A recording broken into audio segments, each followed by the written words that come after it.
seria con la lectura. Yo fui un niño y un adolescente lector, pero no un lector asiduo, era un lector esporádico. Pero fue a mi llegada a Madrid cuando intensifiqué mi relación con la lectura y era, no sé, para expresarlo de forma exagerada y casi emocional, era mi relación con la lectura suponía para mí el territorio de batalla,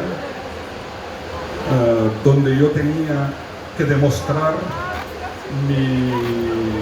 tanto mi valía como mi capacidad de supervivencia en Madrid a través de la lectura. Yo creo que esa actitud me permitió establecer sobre todo no con la escritura, sino sobre todo con la lectura. Yo valoro mucho más mi relación con la lectura que mi relación con la escritura.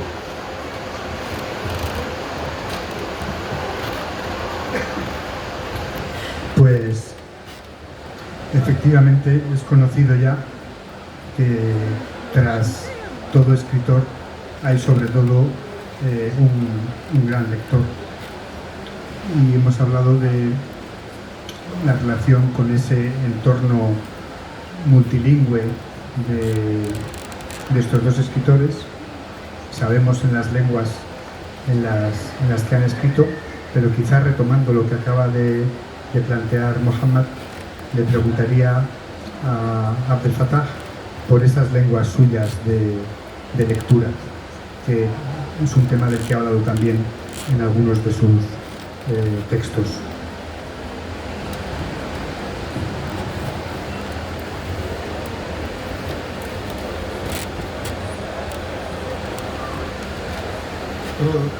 De longue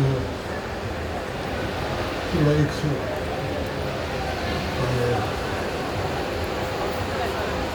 De la langue et le français.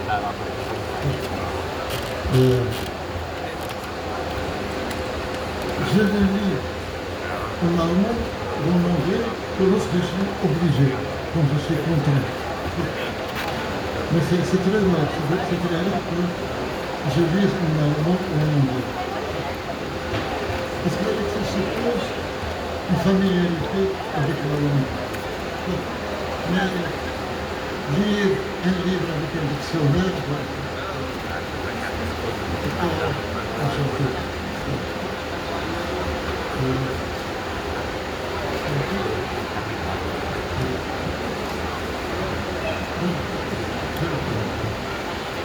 Oui, dès l'âge de 12 ans, je lisais aussi bien en arabe qu'en français. Et j'ai beaucoup compris. Je voulais que c'est vrai.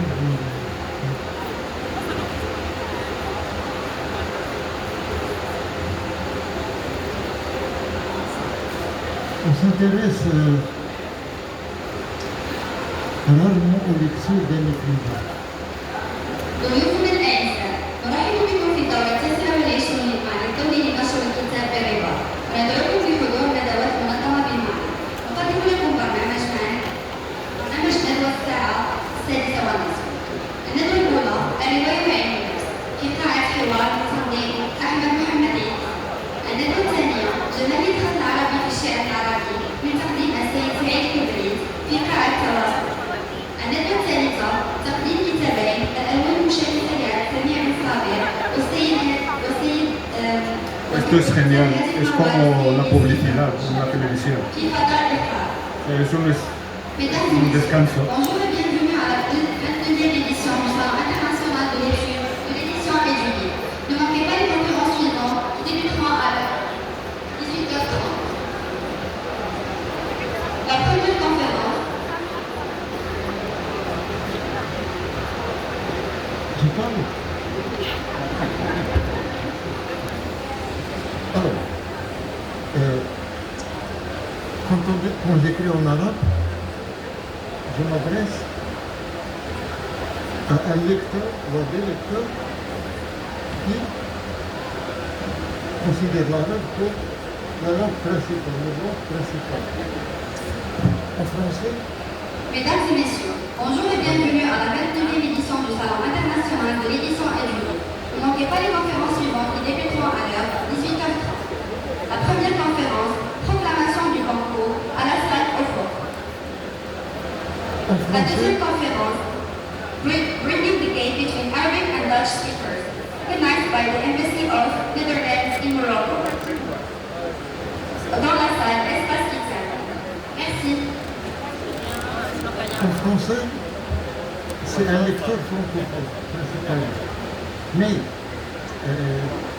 il faut prendre des précautions. Par exemple, si je parle de Haroun al-Rachid, aucun francophone ne connaît Haroun al-Rachid. Peut-être qu'il y en a qui ont fait des photos de Haroun al-Rachid de cette Allemagne. Cette histoire de montre d'horloge offerte par Haroun al-Rachid de cette Allemagne. Mais il ne saura pas en quel siècle. Donc si je parle de Haroun al-Rachid, je dois mettre une parenthèse, 8e siècle. Et là,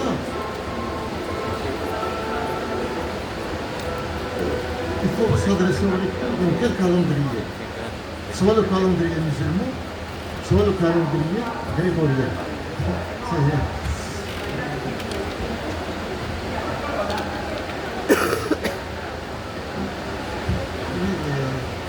Mais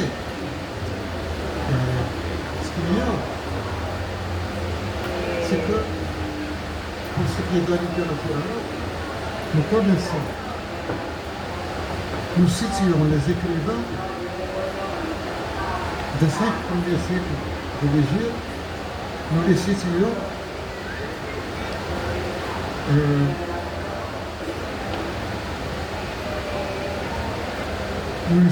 dans le calendrier égérien. Ce qui fait que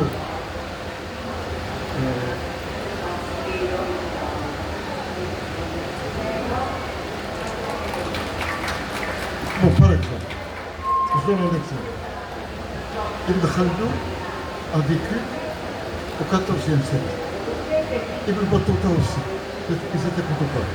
Mais le XIVe siècle, c'est quel siècle dans le calendrier musulman?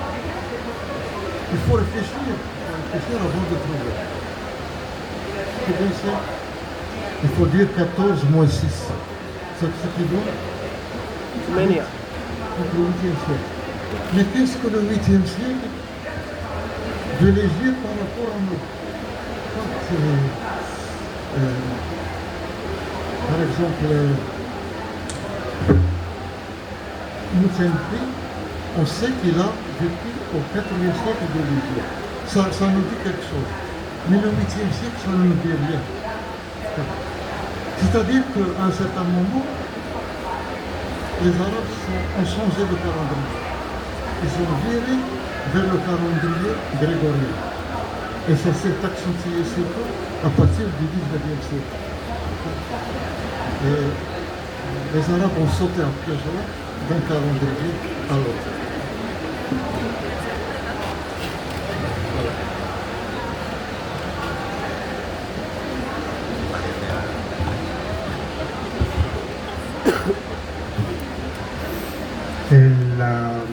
La relación de estos dos escritores con la lengua y los géneros literarios es ligeramente distinta. Mohammed ha cultivado sobre todo la ficción, aunque también es periodista, y Abdel Fattah ha cultivado la ficción, pero también el ensayo, y probablemente Quilito es el más borgiano de los escritores marroquíes, incluso yo me atrevería a decir que árabes, y hay un título de un libro de literatura comparada que me parece muy sugerente y que se titula Lo que Borges enseñó a Cervantes. Entonces yo ahora voy a retomar esa idea. Quilito ha estado hablando ahora de clásicos árabes, pero él también ha visitado los clásicos universales y bueno, yo creo que con una perspectiva muy borgiana en su escritura y en su manera de relacionarse con los textos. Entonces yo voy a cambiar ese título de un libro diciendo que podríamos decir también lo que Quirito enseñó a Borges. Y voy a aprovechar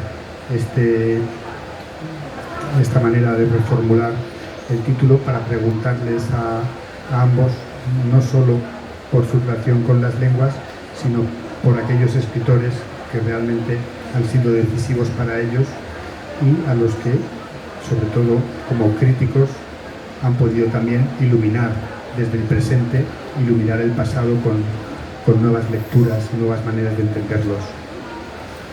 Sí, bueno, coincido en la apreciación que hace sobre Quirito, en el sentido de que es el más borgiano. Sí, incluso Borges absorbe de las 1001 noches y Quirito solo cierra el círculo, en el sentido que vuelve a una tradición que fue dejada de lado durante muchos siglos, sobre todo, bueno, a partir del siglo XX más bien, y Quirito la ha retomado. Pero en realidad has señalado un aspecto, el aspecto de la... Quirito también lo ha señalado, el aspecto del lector, ¿no? O sea, yo no creo, o sea, para no ser muy pretencioso, no creo que me plantee la idea de cuál es el lector tipo, ¿no? El lector tipo, el más estipulado por Umberto Eco, en el sentido... No creo que me plantee eso porque ya lo tengo muy asumido, en el sentido de que mi construcción narrativa bebe de dos tradiciones, o mejor dicho, de dos experiencias para mí esenciales. Una de ellas, que es la fundamental, es la experiencia lectora, ¿no? Yo tuve un antes y un después a través de, en el caso, a lo mejor en el caso de Quirito es Borges, pero en mi caso es Roberto Bolaño. No, Roberto Bolaño, cuando lo leo, me retrotrae y me empuja hacia adelante, y eso es un ejercicio que hago durante muchos años en rastrear cómo llega Bolaño aquí y a su vez intentar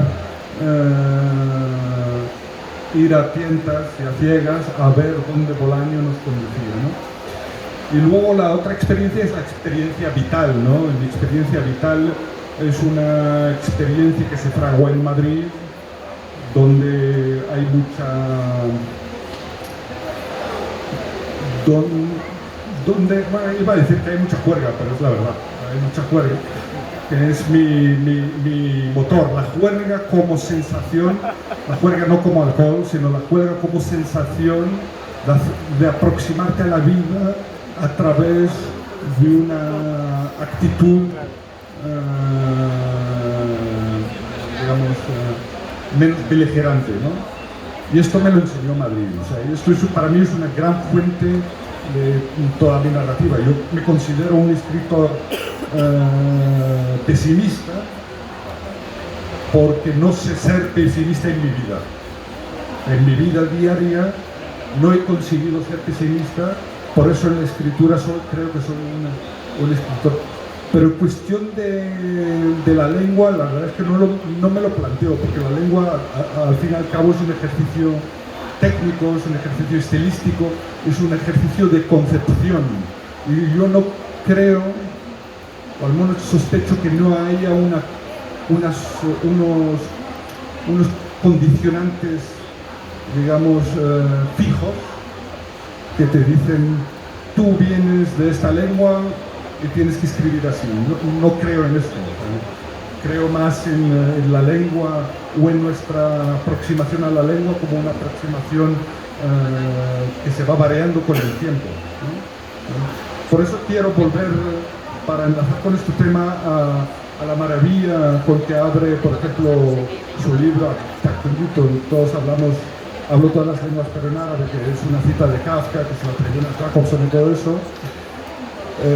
Él inicia ese libro con una cita que me encanta, sacada de Abu al-Ma'arri, con la epístola del perdón, de San Gofrán, donde dice que el primer hombre estaba en el paraíso y fue expulsado, y hablaba árabe, y cuando fue expulsado del paraíso, vagó por el mundo y aprendió asirio hasta que consiguió volver al paraíso y luego olvidó el asirio y recuperó el árabe. En esta idea yo la considero que es una idea muy peligrosa porque asocia la idea del paraíso con la primera lengua. Yo no utilizo el término la lengua materna porque me parece un término que encorseta. O sea, mi primera lengua, que es la lengua que hablé en casa, es rifeño, y luego con el tiempo he ido adquiriendo otras lenguas. Porque no considero que sea una lengua, porque me parece que la etiqueta de la lengua materna es una etiqueta, al menos para mi gusto, está muy disfrazada. Pero que Lito con esa metáfora de iniciación del Ma'arri asocia dos ideas bonitas, muy bonitas, que es la lengua que habla la madre con la pérdida del paraíso. Y yo creo que si seguimos con este camino, me parece que nos podría llevar a una deriva que no me gustaría por mi afán optimista de la vida, porque no creo que al dejar una lengua o al cambiarla por otra o al aprender otra, abandonas ningún paraíso. Es totalmente lo contrario, adquieres otros paraísos posibles.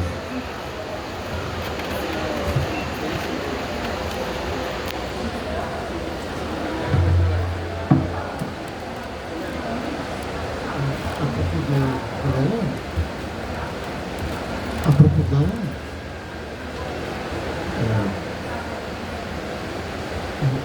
j'ai écrit un livre, la langue originelle. Quelle est la langue originelle? Aujourd'hui, ça semblerait bizarre de s'interroger sur la langue d'Adam. Adam. Mais pour les anciens, c'était un sujet important. Parce que quand on s'interroge sur la langue du premier homme, c'est qu'on part de la langue telle que nous la vivons aujourd'hui. Alors, quelle langue parlait Adam? Il parlait l'arabe. Il parlait l'arabe. Mais quand il a été chassé du paradis, il s'est mis à parler la langue syrienne. C'est-à-dire qu'il a oublié l'arabe et il a acquis le syrien. Mais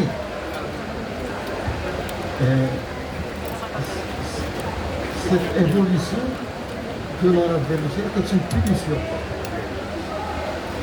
Adam a désobéi et pour le punir,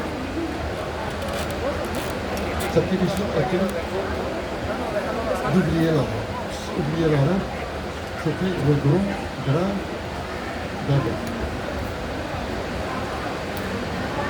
Donc, l'arabe c'est la langue du paradis et le syrien, la langue seconde, c'est la langue du monde. La langue du monde.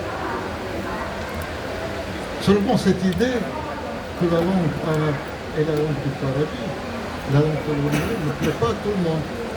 Ça plaît aux Arabes, mais ça ne plaît pas à tout le monde. Alors, ils ont inventé quelque chose. Ils ont dit, Adam, au paradis, parlait et connaissait toutes les langues. Toutes les langues. Donc, soit il parlait l'arabe, soit il parlait toutes les langues. Mais les plus intelligents, les plus sages parmi les anciens disaient, nous ne savons pas. Allahu A'lam. Ça, tout ça, je l'ai développé dans un livre que j'ai intitulé La langue d'Adam. Il vient d'être traduit en espagnol. Et bon, je saute de la langue d'Adam à Borges. Je peux dire que j'étais borgésien avant de lire Borges. Pourquoi? Parce que j'ai longtemps travaillé sur des auteurs qui étaient borgésiens. Des auteurs anciens, qui vivaient une dizaine de siècles avant Borges. Mais ils étaient borgésiens. Le plus important, c'est Abul Ala al-Ma'abi. Il était aveugle. Il n'a jamais enfanté. Il y a plusieurs traits qui le relaient à Borges. Il était d'une grande érudition. Il savait tout de la langue arabe, de la culture arabe. À l'époque, on se fixait sur une langue, sur une langue des... Quelle est la différence entre un écrivain arabe ancien et l'écrivain arabe d'aujourd'hui? L'écrivain arabe ancien ne pensait pas à la traduction de ses livres. Pas du tout. Ça ne lui venait pas à l'esprit. L'écrivain arabe d'aujourd'hui ne pense qu'à une chose, à la traduction de ses livres. N'est-ce pas? Voilà.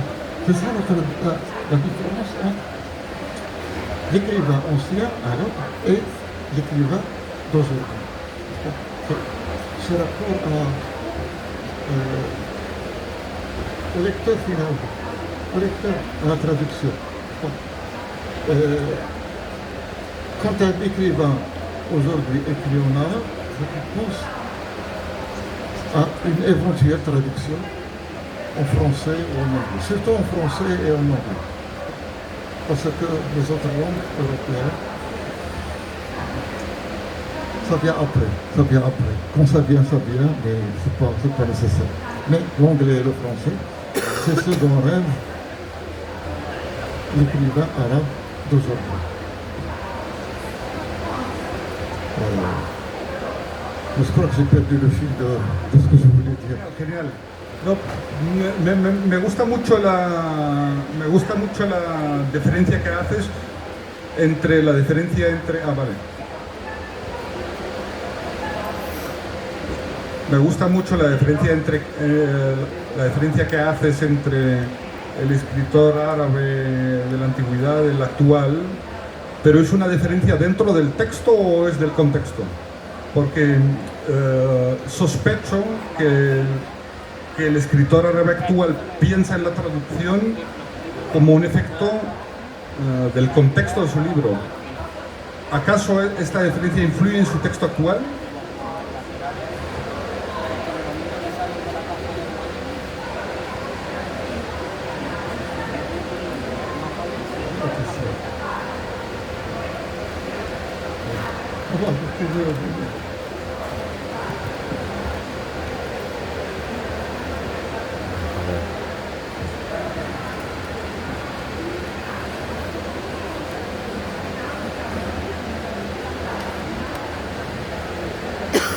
Muy bien, es decir, cuando dice que el escritor actual piensa en la traducción, pero es cara a lo que está escribiendo, yo sospecho que no.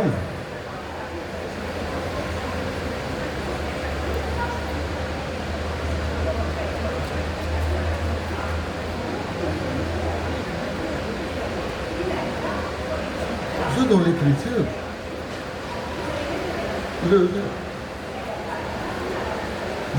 l'écrivain arabe moderne, il écrit en pensant à comme je l'ai dit, un éventuel traducteur. N'est-ce pas? Et peut-être même qu'il facilite le travail du traducteur. Il essaie d'éviter au traducteur des difficultés, qui demandent de l'érudition. C'est là un aspect de l'écrivain ancien, arabe, il ne pensait pas du tout, non qu'il méprise les autres langues, mais il pense que la poésie, par exemple, s'il y a une chose que les anciens partageaient, c'est que la poésie est intraduisible. On ne peut pas traduire la poésie. C'est pour ça que les Arabes ont traduit des philosophes grecs. Ils n'ont pas traduit les poètes grecs. Pourquoi?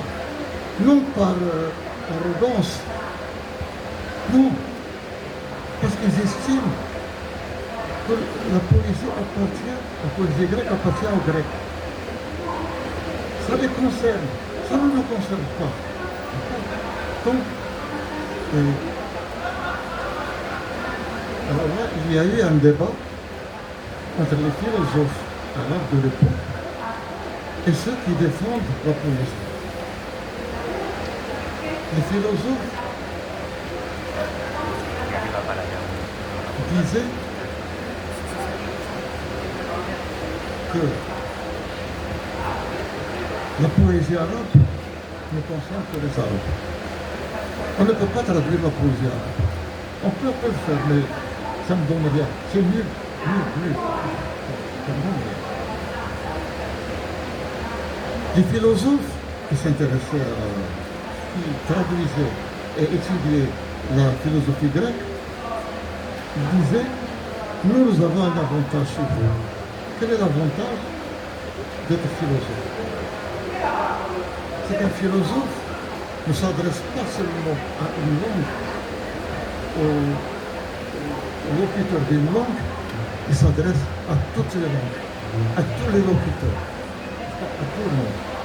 C'est-à-dire que la poésie,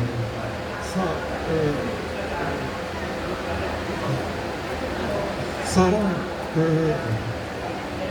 replié sur soi-même. Ça rend replié sur soi. Alors que la philosophie, ça ouvre l'horizon à tout. Elle s'exprime dans toutes les langues.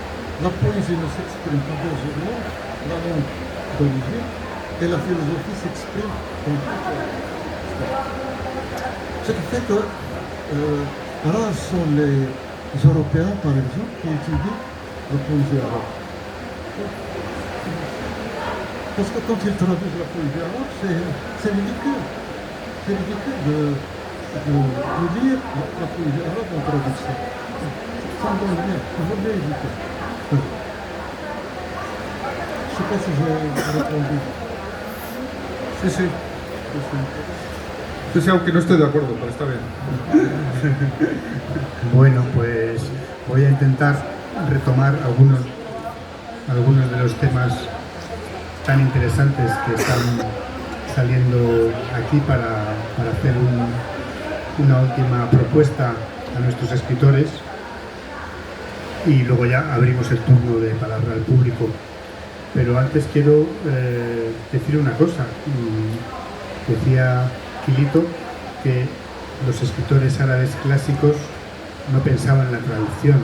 Yo creo que, entre otros motivos, se debe a que en ese momento la lengua árabe era la lengua del imperio. Daban por sentado los que escribían árabe que si alguien era la lengua de la ciencia, era lengua, entonces daban por sentado que si alguien quería los iba a leer, pero eso es una mentalidad distinta y en ese momento la lengua árabe era la lengua que dominaba la ciencia y las humanidades.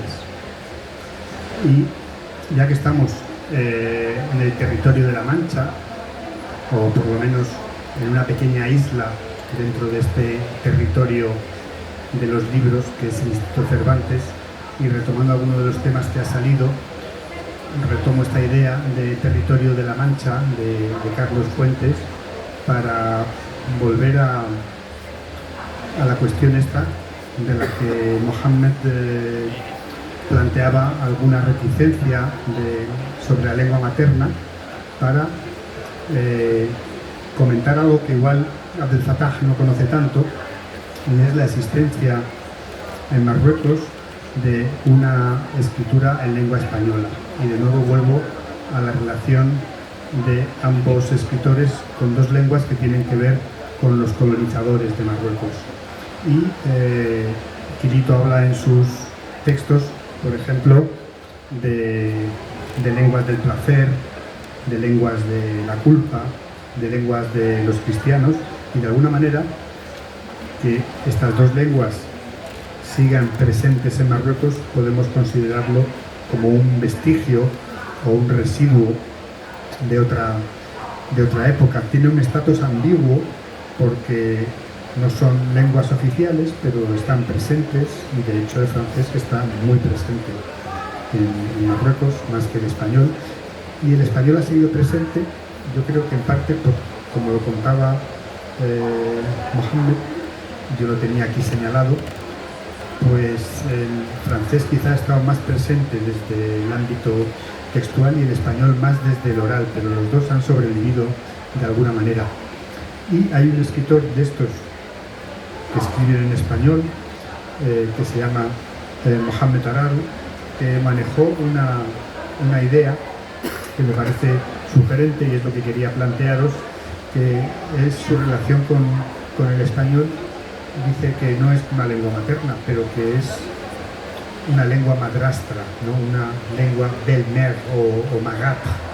Entonces, bueno, era un poco para que cerréis con una intervención y luego ya damos el paso al público. Sí, bueno, es un tema hiperdebatido, pero sinceramente yo no creo en... Es que esa premisa presupone que la lengua tiene dueños. Y yo creo que el español no es patrimonio de los españoles, es patrimonio de quien... La lengua española es patrimonio de quien la habla. Incluso quien la habla mal, incluso quien la habla para destruirla. Si presuponemos, a lo mejor a los españoles les toca hacer de guardianes de la lengua para que sobreviva mejor, para cuidar y mimar su producción, tanto literaria, económica, comercial y tal. Pero presuponer que la lengua tiene dueños me parece un camino... Yo no he dicho eso. No, lo digo yo, o sea, esto es interpretación de lo que has dicho. Presuponer eso es un camino frustrante, porque te lleva a la frustración. Y en términos de colonizaciones, que yo soy el colonizador en España, porque yo he ido a España y estoy viviendo en España. ¿En qué términos? En términos de presencia se ha invertido el orden.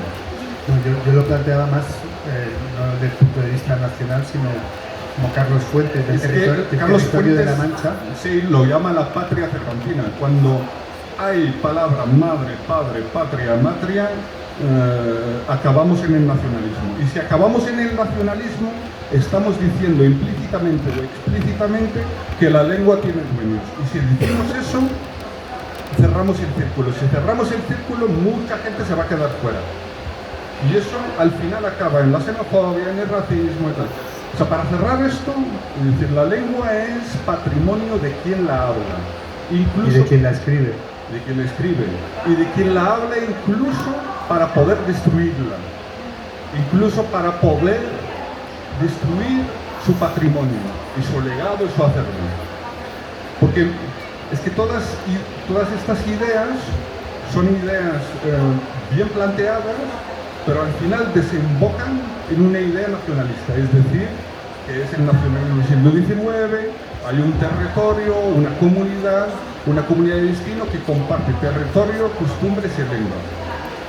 Y esto excluye a mucha gente. O sea, si la planteamos desde esta premisa, dejamos a un montón de gente fuera. No, yo territorio de La Mancha siempre lo he interpretado así un poco como un territorio. Porque yo me planteo, virtual casi, ¿no? Me hago la pregunta, un niño o una niña que nace en Murcia, sorda y muda, ¿cuál es su lengua? Ninguna. Una niña o un niño que nace en Jmisat, ¿cuál es su lengua? ¿Acaso no va a comunicarse? Claro que se va a comunicar. incluso claro que va a escribir, incluso claro que va a transmitir sus emociones y sus inquietudes y todo. Pero ¿cuál es su lengua? ¿La vamos a excluir?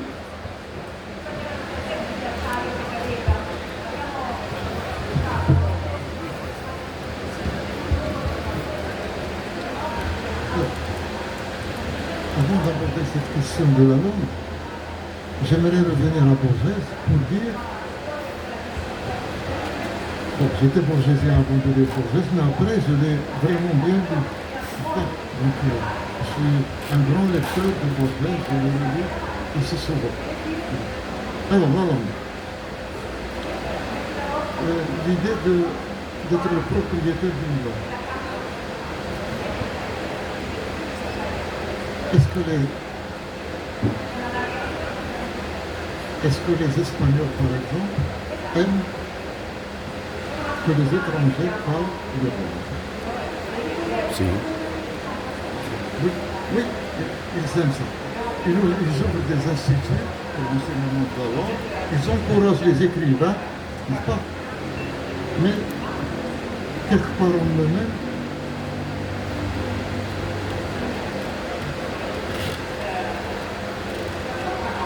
bon, je ne suis pas le peur espagnol.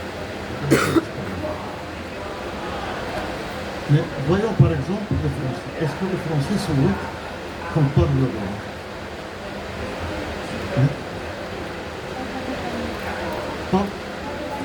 Pas de la même manière. Et là, je donne l'exemple de l'écrivain algérien Moujmiti. Il a dit quelque chose. Lui, il écrit en français. Alors, et chaque fois qu'il fait une conférence, qu'il présente ses livres, il y a toujours quelqu'un qui lui dit « Pourquoi écrivez-vous en français ?» Qui pose cette question? Est-ce que ce sont ses compatriotes arabes, disons? Non, des Français. Des Français qui lui demandent « Pourquoi écrivez-vous en français ?» Ça les étonne. Et quelque part, il y a un refus. Il y a un refus chez eux. C'est comme si on leur prenait quelque chose. Comme si on saisissait une partie d'eux-mêmes. Je me suis attendu sur cette histoire dans mon livre qui s'intitule « Tu ne parleras pas ma langue ». Il est traduit en espagnol. Tu ne parleras pas ma langue parce que je crois de l'idée que, comme on parle, que les autres parlent encore. Est-ce qu'un Marocain, par exemple, ou un Arabe, souhaiterait qu'un Allemand écrive un roman en arabe?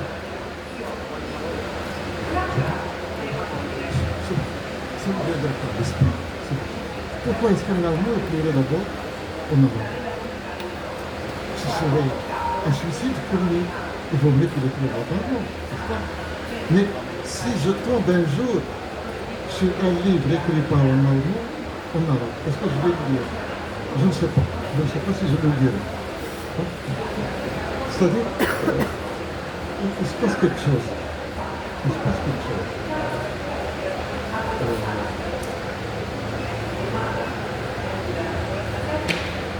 J'ai encore perdu le fil.